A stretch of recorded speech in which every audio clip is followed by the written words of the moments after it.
The journals are meant for you as the student to reflect on the qualities that go into a presentation. It's as much about you reflecting on yourself as with others. But the vehicle we use is for you to select 3 of your classmates' presentations from the previous week, and you're going to do a little bit of a review or an analysis or a critique, whatever you want to call it, but feedback. And the only person who is going to see this review is you. Oh, and then me. So the only 2 people are the 2 of us. That's it. It does not get spread out to any of the other students in our class because it really is a way for you to be the teacher, for you to learn twice, is the phrase that I like to use. I give you 4 guidelines, questions to answer.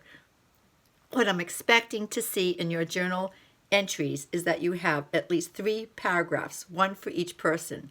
So every critique you do does not have to be more than a paragraph if you've included some of these questions, especially the first 3.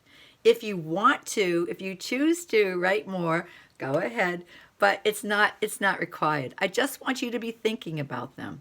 And the first question, first you put the person's name, and you can just have the first name. You don't have to do last names. I'll know who you're speaking about.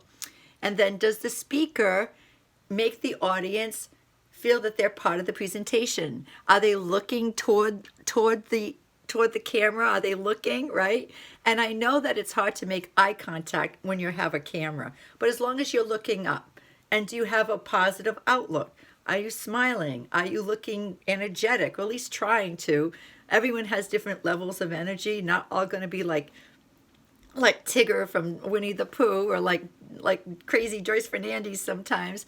But in your own way, are you putting the energy in? And are you caring about encoding your message to the audience? So this is a very subjective question, but answer that question. What do you think your peer did? And then the second one is about your body language, your posture. Are they looking open to receiving feedback? Even though I know it's hard to say that when we're talking about videoing, or giving, right? Is the encoded message being given open-heartedly? Or is the student or the speaker closed in? And an example of closed in, and I've had students do this, sometimes they get cozy and they hold themselves like this and they look down, and like that's not a good way of presenting. You have to be open. Even when you do in face-to-face, posture counts. So how is the posture? And then the third one is, what did you enjoy about the presentation? Sometimes you enjoy the speaker's personality or the sound of their voice or their topic. So very subjective. And the fourth is, if there was anything you would improve or change in the future, what would it be? And that's something I always ask myself. After every presentation, I always say, oh, I know what I could have done the next time. It doesn't mean that what you did was bad, what the student did was bad. It's just, a visual, what could be next? What do I visualize for the future if I were to do this again? That's all.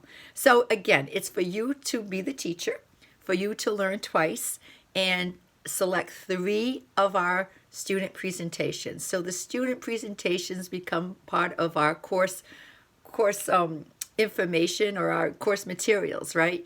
And no one is going to know what you say. It's really for me to monitor you to see that you are thinking as a speaker should, a little critically, but not being judgmental, not good or bad, just what is. All right, have a good week, everyone. You will be doing a journal after every time we finish a category of presentations. The next week you will see the course tool there to create your journal entry.